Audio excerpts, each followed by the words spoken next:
Is Nvidia really the best for gaming? Today we're going to take a look at a lot of data to really get an accurate idea of which card is better, or which brand is better right now. We're also going to look at a bunch of the factors that can really sway a decision. We're going to be looking at performance, and yes, I understand some cards are better than others for certain things, but also keep in mind we're just going to be looking at price to performance, overall performance, and just in gaming. Now, we're not talking about workstation and other tasks, just gaming. So, without further ado, let's get into it. Let's go basically how we're going to look at this stuff. So first of all, price. Price is kind of a big important factor here. You really cannot, buy a Quadro and compare it to a 1080 Ti, even though the price is, the price is a big difference. Well, you really can't compare something like, yes, I'm going to be comparing MSRP and then what you can actually get for the price that you can find some of these cards.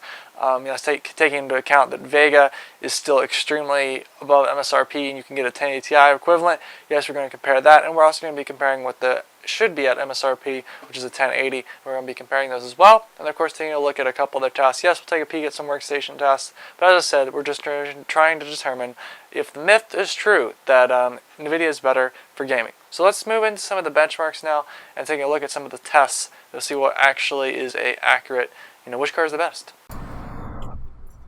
Okay, so to do this an accurate justice, we're going to basically go through and get prices for real life prices, because this is MSRP, and this is basically just regular stuff from Nvidia, and basically we're going to just see what the prices are. So to be honest with you, this is just hard data.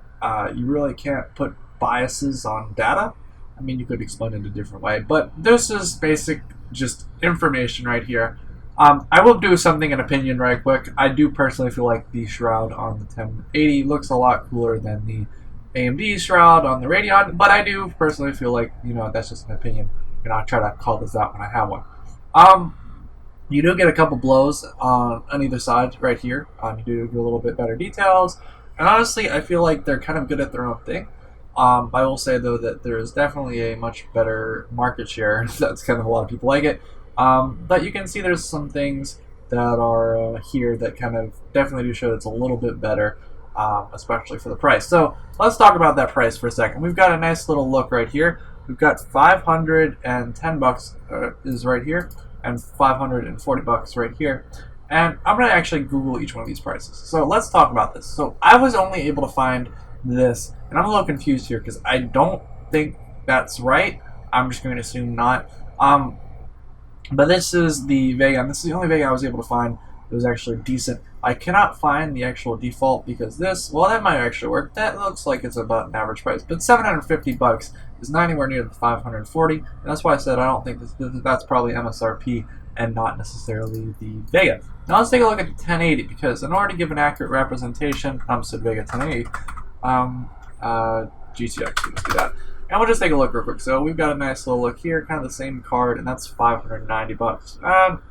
Depending on what you can get something pretty much down in the 500s, pretty much back down almost to MSRP. I would say you're pretty dang close. I would say it's probably about $10-20 above. So from 700 and only like 540, pretty much the same MSRP as the Vega 56. I am pretty much willing to say that that's definitely more expensive, and it doesn't appear to offer much performance, increases. I guess I would say it's pretty much.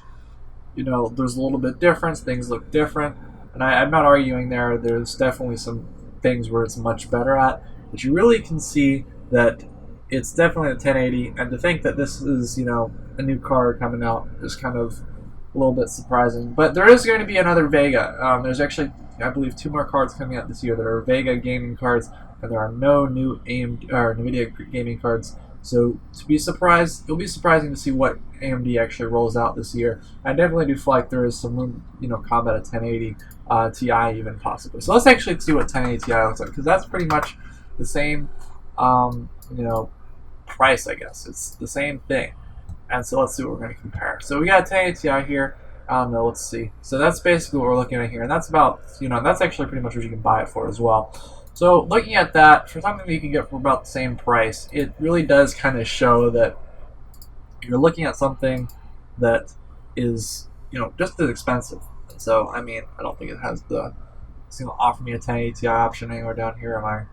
I personally don't feel like scrolling either. Okay, but you can look. That's pretty much the same price. That's like not looking at MSRP, what you can actually buy for, and this is kind of clearly a bit better in almost every department. A little bit, yeah, almost every department. So I mean, just looking at it, it does feel like Nvidia definitely has a better graphics for gaming. So I guess this math is pretty much true.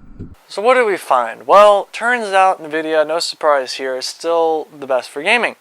But, I understand that Vega kind of came out a little bit later, and I understand that Vega is still pretty powerful in the workstation market, but just keep in mind that we have a new Vega set coming out this year, and AMD, according to them, quote unquote, plans to release a new card every year.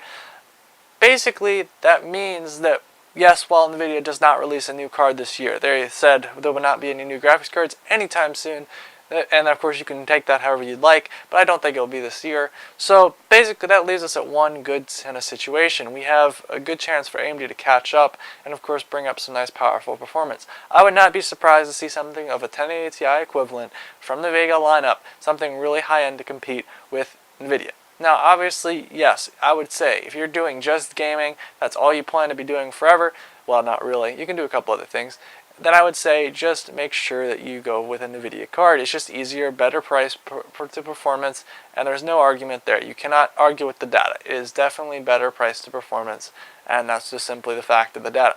Now, obviously, there's going to be some fanboy that's going to be upset with the fact that I don't, skew the data towards some way or another. I'm just trying to say that, looking at what we have presented with the facts, that's what we're looking at here. So I really do appreciate you watching this video. If you really, if you're interested in building a computer, maybe that's what you're watching, check out the Discord in the description.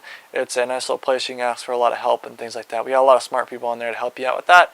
And of course, if you're, just a one-time person stopping in, maybe check out the channel for other cool tech-related things.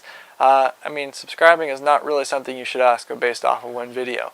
My personal preference, though, I really don't think you should be judging that important of a decision, not really, off of one video. But thank you very much for watching. Hope to see you around, and of course, goodbye.